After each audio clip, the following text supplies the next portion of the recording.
Chaque année en septembre, c'est la grande remise en cause alors.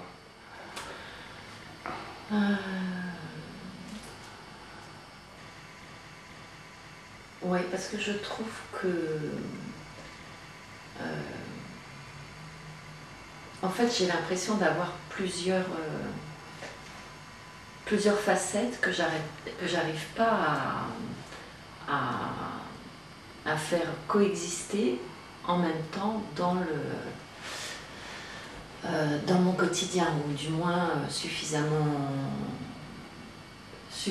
souvent dans l'année pour que ce soit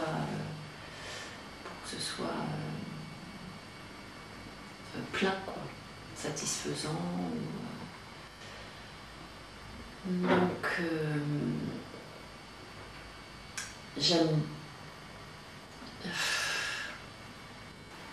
j'aime beaucoup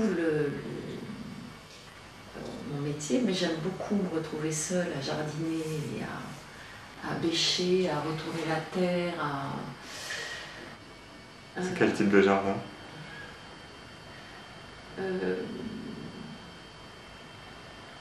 C'est quel type de jardin? Très nature. Champêtre? Ouais. Il faut que ça pousse tout seul. Donc il n'y a que des vivaces. C'est un jardin où je récupère beaucoup tout ce qu'on me donne. Et en fait, j'aime beaucoup ça. C'est-à-dire que je sais d'où ça vient. Ça a une histoire. Ça a une histoire. Ça ne sort pas d'une jardinerie. Voilà. Très très peu de choses. Et puis je m'amuse à... En ce moment, j'ai récupéré pas mal de choses en fer forgé, des choses comme ça, que je repeins. Des miroirs en ce moment. Alors là, il faut que je repeigne un cadre. Puis je vais essayer de voir dans quel endroit ça peut être rigolo de mettre. Et puis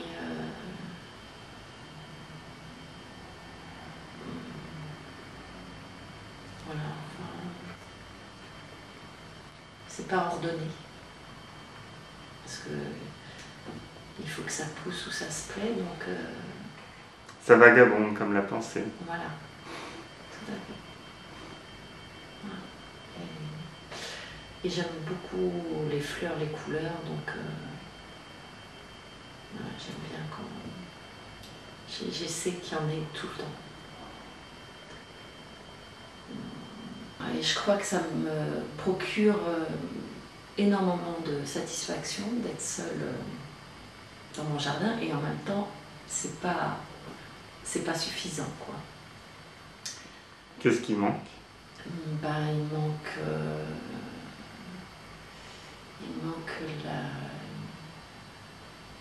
Il manque les autres, quoi. Des fois, je me dis, je pourrais me satisfaire de ça, d'une très très grande solitude et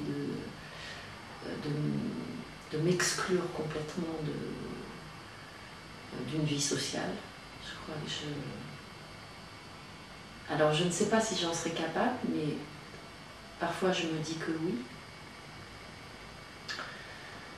Et parce que c'est peut-être plus facile. C'est difficile d'être confronté à l'autre, quoi. Alors, des fois, je me dis, est-ce que je pourrais faire des choses, si j'avais un bilan de compétences à faire, est-ce que je pourrais... je me dis, est-ce que je pourrais trouver des petits boulots qui me feraient rencontrer le moins de gens possible? Peut-être, je ne sais pas. C'est étonnant comme motivation. Ouais. Rencontrer le moins de gens possible. Voilà, donc j'ai peur du conflit, j'ai peur des... J'ai vraiment peur de la relation, quoi. Donc, comme je fais un métier de relation, il y a un vrai problème. Voilà, donc... Et pourquoi vous avez choisi ce métier alors? Parce que vous sentez que c'est absolument nécessaire quand même les relations? Non, je crois que peut-être au début c'était pour des mauvaises raisons, ou enfin on sait jamais, mais je me pose tout le temps la question. C'est vraiment...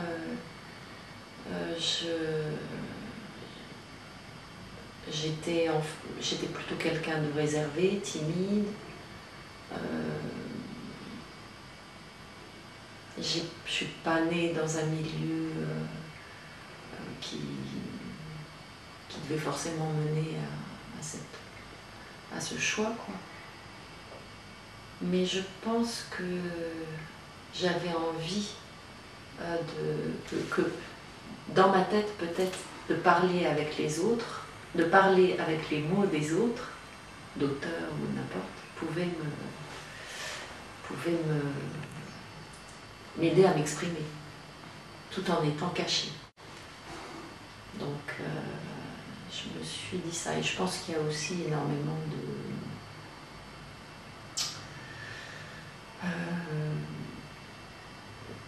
peut-être une volonté de reconnaissance, forcément, qui est plus, j'allais dire, plus classique. Voilà. Et aujourd'hui, quelles seraient vos motivations à poursuivre? Le côté ludique, oui, je pense. Quand ça se passe bien, le travail d'équipe, le côté artisanal, je crois que oui, c'est ça les contradictions, quoi, en fait. C'est le travail d'équipe en voulant être seul, quoi, voilà.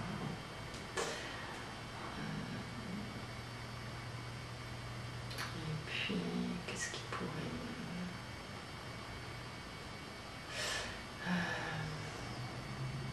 me surprendre, peut-être. C'est la prise de risque. oui. Je crois que être dans des situations...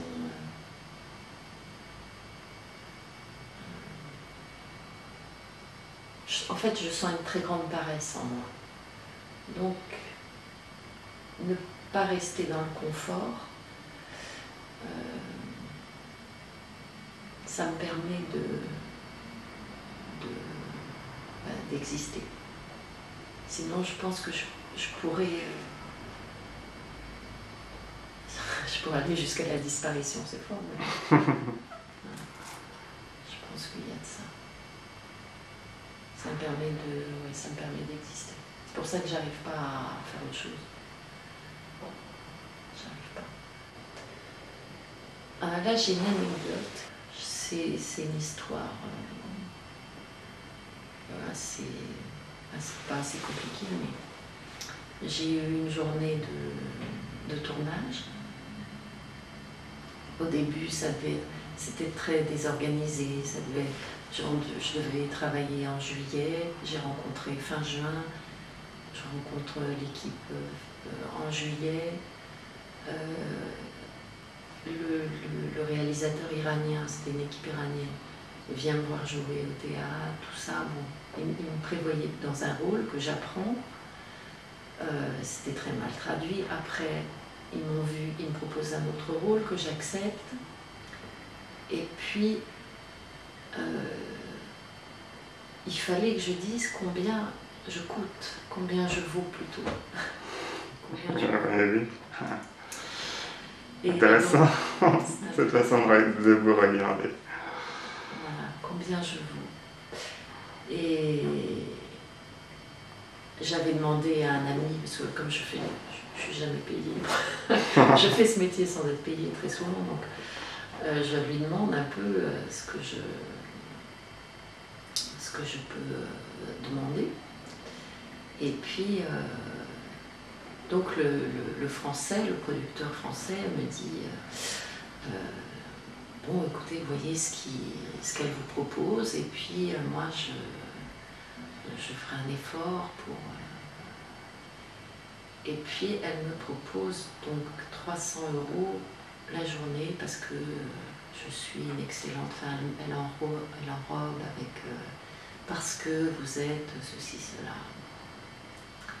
Puis je dis oui, parce que j'étais incapable de dire autre chose, et puis comme de toute façon elle ne le savait pas, mais c'était quand même la première fois qu'on me proposait de l'argent pour... Et puis j'ai essayé de faire comprendre que bon... En fait, j'ai voulu me battre pour avoir plus.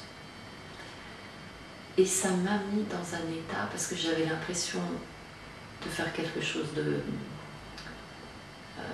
pas malhonnête, mais j'ai toujours l'impression d'usurper enfin, de ne pas être à ma place, et donc que déjà est payé 300 € alors que ça me prenait tout l'été, parce que je ne savais pas à quel moment j'allais intervenir, et que ça me bloquait. Enfin, voilà, vous ne pouviez ni partir ni vous engager ailleurs. Voilà, en même temps on ne proposait rien d'autre.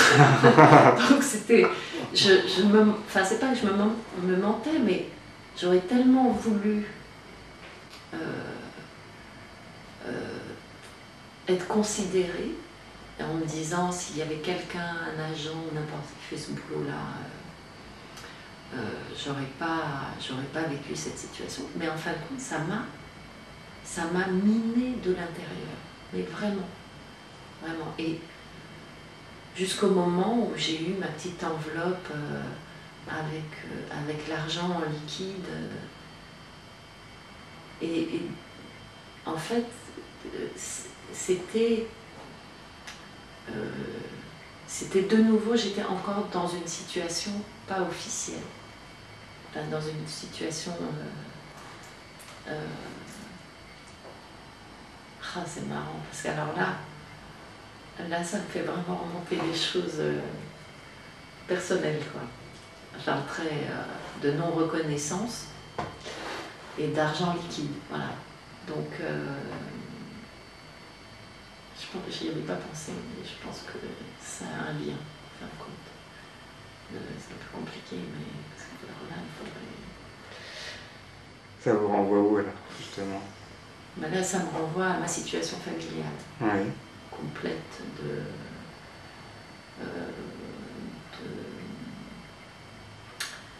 où en fait mon père était marié, pas avec ma mère, et à l'époque, en fait, la loi pour reconnaître les enfants illégitimes est passée au moment de Giscard, et donc enfants ont été des bâtards. Et donc tout l'argent qu'il donnait à ma mère était de l'argent liquide.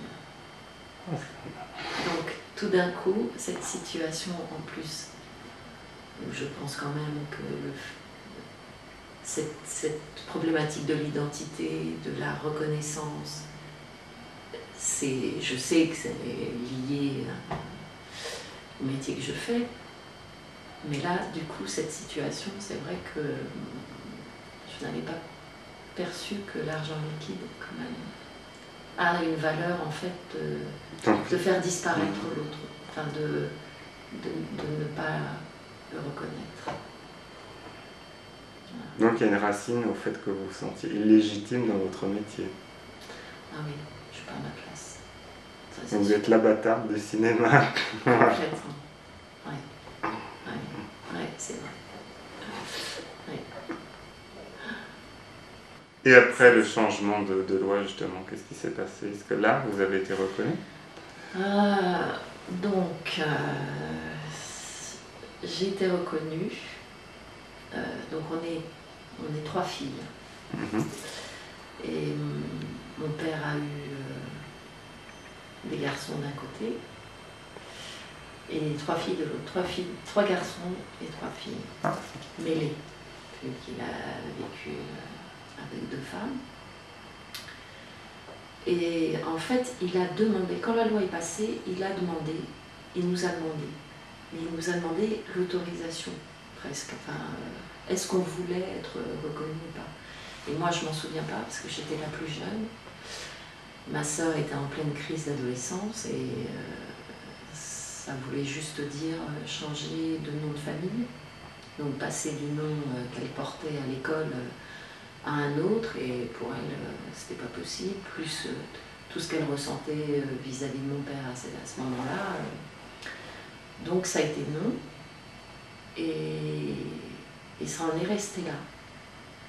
Mais moi, j'ai toujours entendu mon père dire le jour où vous voulez être reconnu, je vous reconnais. Et j'ai prétexté le moment où j'avais décidé de me marier en même temps que mon autre sœur, pour dire, enfin, mais c'était vraiment un prétexte parce que j'avais pas spécialement envie de me marier officiellement ni rien, mais le fait de lui dire, voilà, je vais me marier, j'ai pas envie de vivre cette situation. Et on est allé à la mairie, il nous a reconnus toutes les trois, et donc j'avais... c'était en 97, donc j'étais adulte, j'avais des enfants, etc. D'ailleurs, à la mairie, c'était très drôle parce qu'ils disaient vous voulez reconnaître votre enfant? J'ai dit non, je veux être reconnue par mon père. Ils disent attendez, je vais voir. C'était une situation un peu particulière. Voilà, mais il était ému de ça. En fait, il voulait, c'était ça aussi, il voulait qu'on signe un papier pour sa femme, en disant qu'on renonçait à tout. Et je lui ai dit que je n'écrivais pas ce papier, qu'il se débrouille. Il ne voulait pas déposséder sa femme. Donc... Mais il était prêt à vous déposséder, vous? Oui. Parce qu'il avait l'impression que... Alors, c'est compliqué, mais... Il avait mis une assurance... Il a eu un cancer très très jeune, et il pensait mourir à 42 ans. Donc il a mis beaucoup d'argent pour nous élever dans une assurance, mais qu'il a laissé courir et qui ne valait rien, en fin de compte.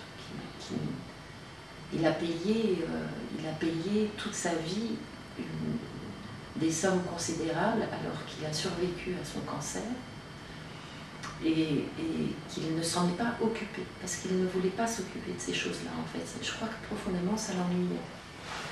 Donc pour lui, symboliquement, on avait l'équivalent de ce que ses fils avaient d'autre part. L'équivalence de cette assurance vie n'avait rien à voir avec... Et puis ce qui était compliqué, c'est que ma mère travaillait et que sa femme ne travaillait pas. Mmh. Donc en fait, il se reposait beaucoup sur ma mère par rapport à... Et je pense que la reconnaissance avait quelque chose pour lui de symbolique et de romantique, enfin, d'important au niveau symbolique, mais qui ne voulait pas que ça change quoi que ce soit dans le fonctionnement intérieur qu'il avait mis en place, ce trio infernal entre ces deux femmes et lui.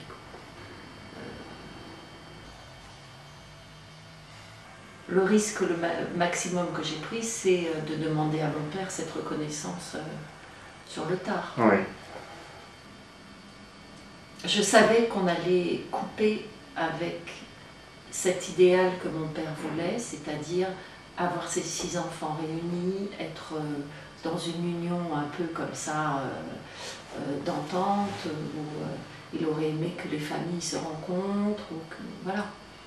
Donc je savais qu'en demandant ce statut en fait, d'égalité, symboliquement justement, on aurait été l'égal des demi-frères, mais en fin de compte, je savais que quelque part, ça allait engendrer une rupture. Je crois que pour la femme de mon père, tant qu'on était dans l'ombre, donc on n'était pas légalement reconnus, elle avait sa place de femme. Et ses fils étaient protégés quelque part. Tout d'un coup, je pense que ça fragilisait énormément son statut, et même financièrement, comme ils étaient dans ce régime de la communauté. Voilà. Donc là, tout d'un coup, on devenait concrète. Et le danger était concret. Est-ce qu'il y a eu des représailles Non. Ah non, non. C'était un trio, je dis ça, mon père est mort maintenant, mais qui avait trouvé son équilibre. Alors certaines personnes ne savaient pas notre existence, donc mon père était marié, avait 3 enfants, voilà, et puis il y avait ceux qui savaient qu'en fait il n'en avait pas 3 mais 6, et puis... Et ceux qui ne le savaient pas. Voilà, donc alors, en fait il suffisait de dire la version qu'on était censé connaître ou pas, enfin que les autres étaient censés connaître ou pas. Donc on disparaissait ou on était reconnu. Voilà, c'est intéressant. Voilà. Donc c'est vrai que c'est une vie où il ne fallait pas apparaître de façon légale. Et les enfants de la lumière, de l'autre femme, donc les enfants... Vous avez des contacts avec eux? Ben non, c'est la rupture. Là, plus aucune nouvelle? Non, ouais. J'en ai eu parce que ma mère a téléphoné donc, à la femme il n'y a pas très très longtemps pour un meuble. Elle se demandait ce qu'il était devenu. Enfin, elle voulait récupérer quelque chose, je crois. Et donc elles se sont donné des nouvelles de leurs enfants et j'ai su que le dernier s'était séparé. Alors qu'on était les 6 couples, enfin les 6 en couple, quoi. Et la seule fois où on s'est réunis tous, donc à 12, ça a été le lendemain de la mort. Enfin, pas le lendemain de la mort, le lendemain de l'incinération de mon père. Ce qu'il souhaitait, en fait. Nous voir tous réunis, et on savait tous que ça serait... Une unique fois. Voilà. En même temps, quand on a fait ce repas, on ne pensait pas que c'était la dernière fois. Parce que toutes ces questions de partage, on n'en avait pas parlé. On a surtout échangé nos souvenirs ou nos versions. Voilà. Quelle histoire. Et quand vous étiez enfant, vous voyez les enfants des... Bon, ben, en fait, donc il y a... Vous étiez dans la même ville? Non, enfin, en diagonale opposée, mon père, il avait un cabinet médical dans un quartier chic à Paris. Et nous, on était dans la banlieue est. Donc, mon père se partageait équitablement entre les deux. Et mes frères venaient, les 2 aînés, donc il y en a un qui est plus grand que ma sœur aînée, les 2 qui sont quasiment du même âge. Eux se voyaient bien, ils étaient un peu du même âge, tout ça, donc c'est les garçons qui venaient chez nous. Quand j'étais en terminale, c'est mon frère qui était surdoué, en plus ils étaient brillants, ils étaient à la lumière, ils étaient brillants. Exactement. Et pas moi en tout cas. Et donc c'est le deuxième qui me donnait des cours particuliers le dimanche matin de maths et physique. Et je n'écoutais rien. Je n'écoutais rien. Pourquoi? J'avais la tête complètement ailleurs. Il me parlait de formules et tout, et moi je n'étais que dans l'envie de la relation et d'une échappée, de savoir un secret, de connaître sa vie, de savoir ce qu'il aime. Et puis jusqu'au jour où l'aîné a eu une copine, ce qui est devenue sa femme, et qui lui a dit mais qu'est-ce que c'est que cette histoire, elle est complètement cinglée. Et ça a été fini. Parce qu'elle devait se dire, c'est cette famille de branques là. Voilà, et à partir de là, l'aîné a appelé ma sœur au téléphone en lui disant qu'il ne voulait pas faire souffrir sa mère non plus. Et après, ça s'est éloigné. Et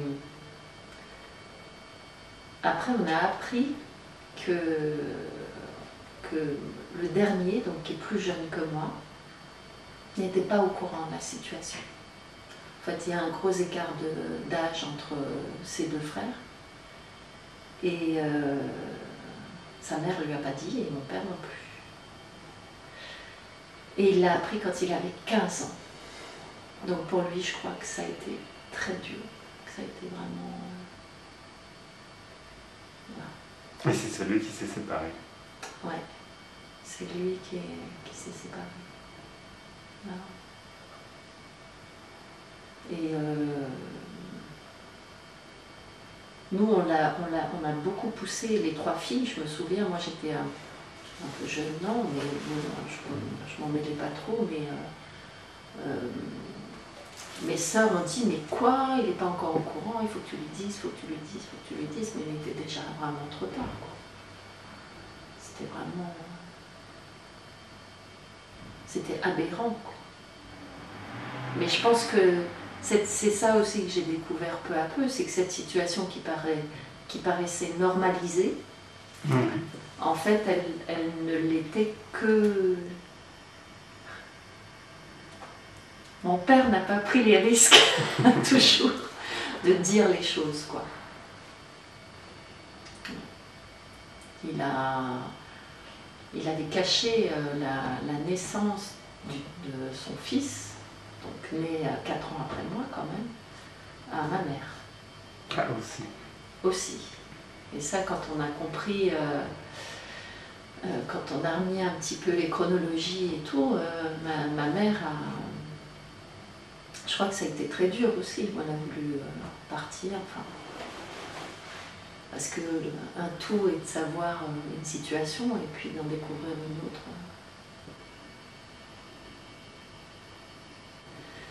Mais donc une partie de la famille n'était pas au courant. N'empêche qu'on était invités au mariage des 2 premiers frères. Avec les grands-parents? Bah oui, ils n'étaient pas morts à l'époque. Sauf qu'on était des cousines éloignées. Ah, très éloignées. On n'était pas censés. Et au mariage de l'aîné, le dernier... On vous a donné des consignes? Bah, on vous a donné votre petite fiche? Bah, c'est mon père. Il disait, pour ne pas blesser la famille, je ne peux pas dire que vous êtes mes filles. Je sais pas, enfin, il a dit, j'ai dit que vous étiez des cousines éloignées. Et au premier mariage donc, de mon frère aîné, le dernier frère n'était pas au courant de notre existence, puisqu'il l'a su à 15 ans et il n'avait pas 15 ans. Et nous étions à la même table des enfants. Moi, je savais qui il était pour moi, et lui ne le savait pas. Et je lui ai raconté la scène au mariage de son deuxième frère, où là, il était au courant. Et en fait, c'est une scène de cinéma, hein. Mais comme j'avais quand même très très envie de lui dire, je frôlais, je lui disais, alors qu'est-ce qu'il fait ton père? Alors il me disait, il est docteur. Enfin, en fait, il n'est pas docteur, il est psy. Pour tout dire. Et non, et alors il me dit, et toi alors, qu'est-ce qu'il fait? Alors je lui dis, qu'est-ce qu'il fait? Oh, tu ferais mieux, je sais plus, il y avait une histoire. Je lui dis, ouais, tu devrais aller voir ton père, hein, l'air de dire. Et il me répond, qu'est-ce qu'il fait ton père? Je lui dis, il fait la même chose que ton père. Et on est allés tous les deux. Non, ou alors j'ai dit, t'as qu'à demander à mon père. T'as qu'à demander à ton père, je lui ai dit. Alors tous les deux, on est allés voir notre père. Il me dit, il s'approche de notre père et il me dit, qu'est-ce qu'il y a, qu'est-ce qu'il fait son père?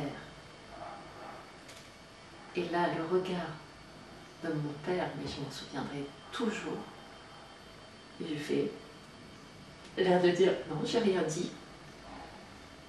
Et il a dit, fais comme moi, ou un truc, il a répondu. Et du coup, il s'est tourné vers moi et il a dit, eh ben toi aussi va voir ton père. Ça, je ne pouvais pas l'oublier, cette scène. Et par contre, c'est marrant, enfin, quand je lui ai raconté, ça a été un... Il s'est fermé, ça a été très... Alors que moi, c'est plutôt... Je trouve ça plutôt... Il y a un côté tellement... Surréaliste. Ouais, surréaliste, tellement... scène à écrire pour un scénario, enfin, bon... On dirait ils en ont trop fait là. C'est énorme. Et ce frère travaille dans le cinéma. Ah. Enfin, dans la production. Du coup, quand je lui ai raconté,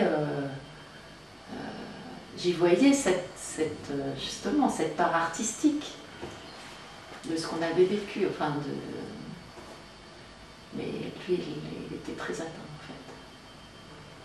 La responsabilité venait de 3 adultes, qui étaient 2 femmes et un homme, et qui avaient 6 victimes, enfin 6, en tout cas subissant cette situation, qui étaient les 6 enfants à part égale. Mais de mettre ça et de leur faire comprendre, pour eux, c'était pas juste. Parce qu'ils avaient l'impression qu'on était plus gâtés que... Sauf que ma mère, elle travaillait 9 heures par jour au moins, donc voilà quoi. Ma mère, elle avait gagné sa liberté et elle s'est battue pour sa propre autonomie. C'était une maîtresse femme de toute façon, hein. Ça allait encore, elle n'est pas morte. Mais c'est quelqu'un qui a construit sa vie à la fois de façon indépendante, mais et avec mon père. Alors que je pense que la femme de mon père, elle a été une femme mariée, délaissée, et en plus il faut penser que c'était quand même avant 68. Hein. Donc c'était une situation absolument pas banale. Et étrangement, ça n'a pas eu d'impact sur votre vie familiale, cette situation-là. Apparemment, à part le voilà. 6e et dernier. C'est ça, en fait, c'est que je pense que d'avoir tout le temps été dans cette ombre ou dans cette un peu hors la loi, jamais... en fait, c'est une situation très... Maintenant, je m'en rends compte comme c'est très fort. C'est pas tellement d'être bâtard, enfin, parce que le mot, tout d'un coup, la honte, c'est plus subtil, enfin, j'allais dire, ça s'insinue différemment. Mais je pense que, du coup, ça a été très fort pour ma sœur, comment on dit, celle du milieu, enfin, qui a voulu se marier tout de suite, porter le nom de son mari.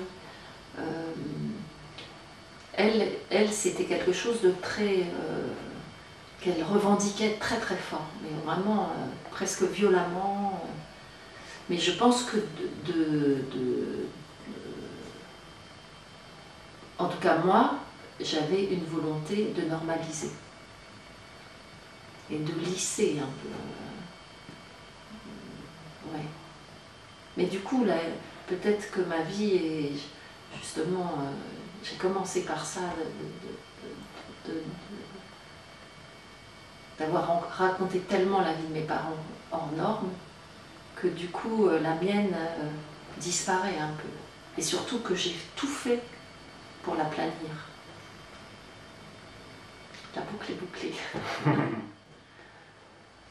Alors, après, comment ça, la planir? En tout cas,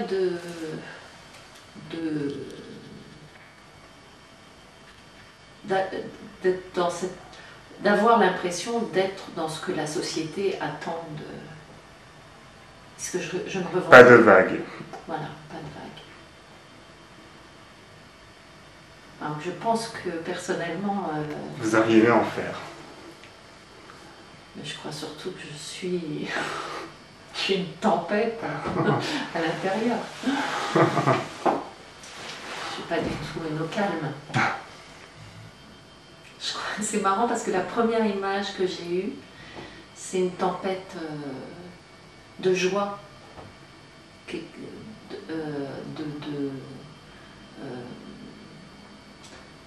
Parce qu'en fait, je crois que profondément, j'ai peur de la violence. Donc, tempête, j'ai peur de la destruction, en fait. J'ai peur Et curieusement, la première image, c'est quelque chose de rayonnant. Enfin, une tempête, une explosion de lumière. Peut-être bien. Une explosion de lumière. Ouais, peut-être.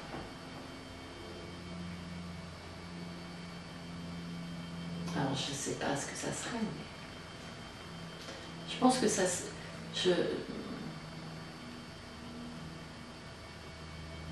Je pense que j'ai une fantaisie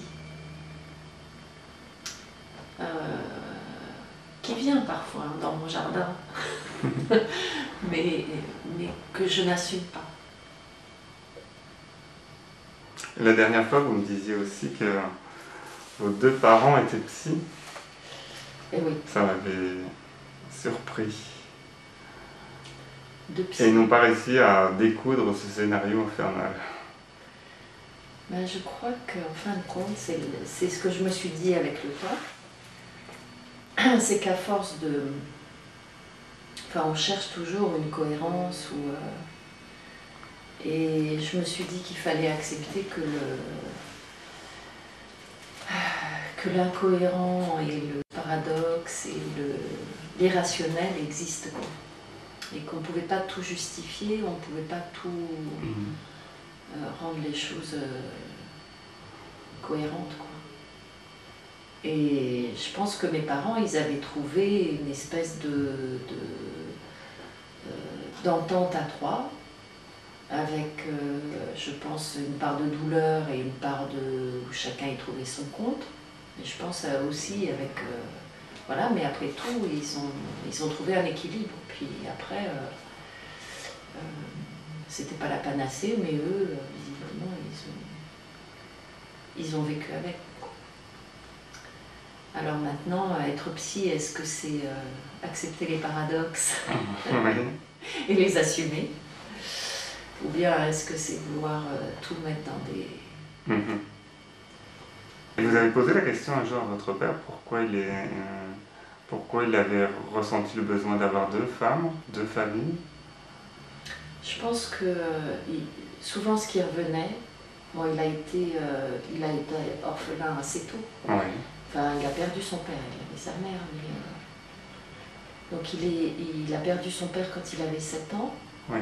Et il a une sœur plus jeune, il avait une sœur de 3 ans, je crois, plus jeune.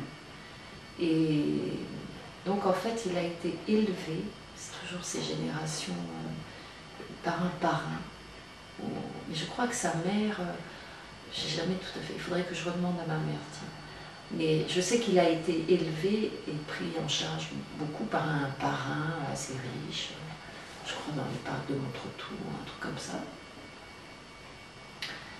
Et cette part maternelle, ça lui a toujours manqué, hein, vraiment, paternelle, cette part paternelle. Mais la part maternelle, sa mère, il lui en voulait beaucoup d'abord, quand il en parlait, jusqu'à mes 18 ans, je crois, ou peut-être plus, je sais plus, je crois que j'étais encore au lycée. Ma grand-mère était morte, donc sa mère était morte, voilà. Et puis un jour, on a appris qu'elle était vivante. Encore. Voilà, donc on nous avait caché son existence pendant tout ce temps parce qu'en fait, elle ne voulait pas nous reconnaître en tant qu'enfant bâtard. Oui. Et quand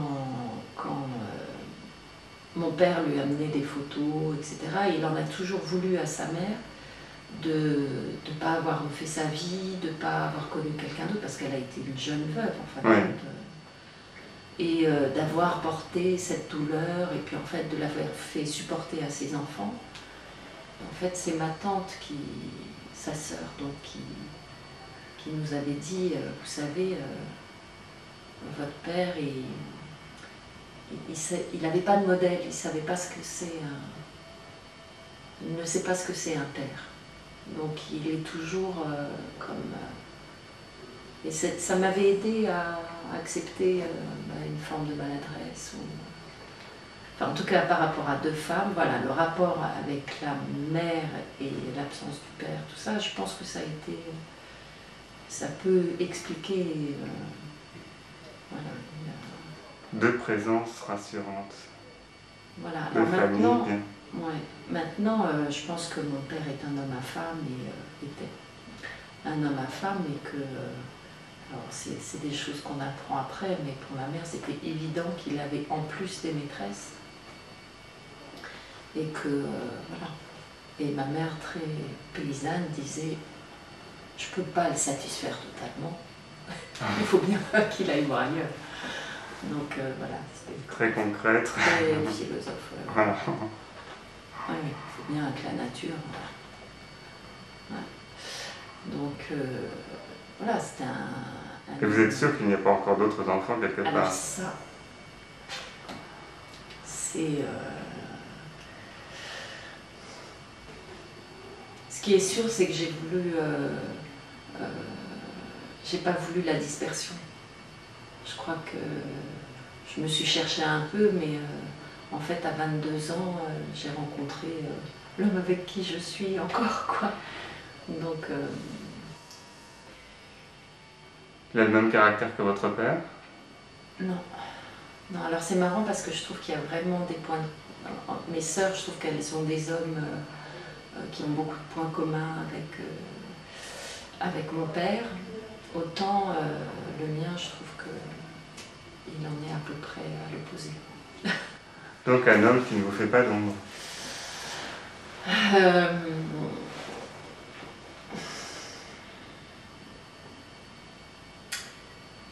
Je sais pas parce que il prend quand même de l'aplomb. Hein. Mais en tout cas, c'est quelqu'un qui semble absolument sûr de ses sentiments. Enfin, c'est très simple avec lui. Donc là, c'est une vraie différence avec mon père qui... Enfin, sa vie était compliquée. Je pense que lui, c'est un vrai sentimental. Enfin, mon père, il nous aimait. Je pense qu'on s'en sort plutôt bien toutes les trois parce qu'il était un père aimant. En tout cas, ce qui est sûr, c'est que oui, ce rapport a été difficile. Ma mère, en même temps, j'en ai eu une très grande admiration, mais maintenant, elle est assez incroyable au niveau activité, au niveau santé, au niveau autonomie. Enfin, bon, ça a toujours été une maîtresse femme. Puis, en fin de compte, dans la famille, elle avait la place de l'homme et de la femme. C'est vraiment... Et en plus, on était 4 filles, plus mon père par intermittence. Donc, ce rapport-là, je sais qu'avec mes enfants, je me suis toujours dit, je voudrais avoir un autre rapport avec eux. D'être plus en confidence. Puis en fait, on se rend compte que on n'est pas fait pour ça, quoi. En tant que parent, c'est très difficile d'avoir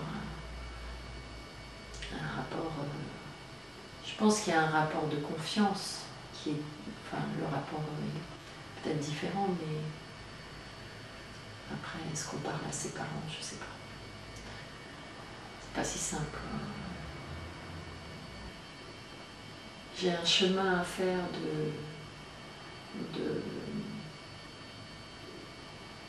de retrouver du temps disponible pour moi et de penser à moi, quoi.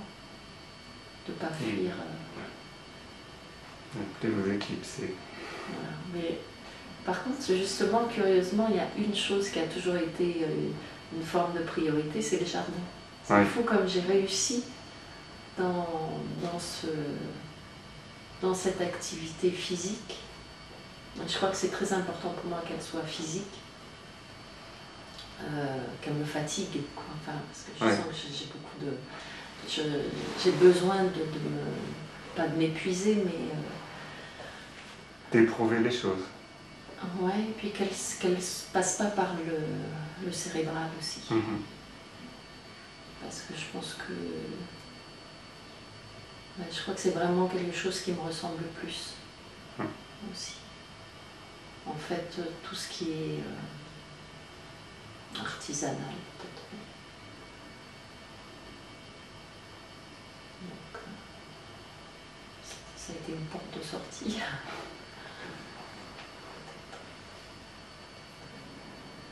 Je trouve que c'est une belle image et enfin, ça me plaît beaucoup. Cette histoire de jardin,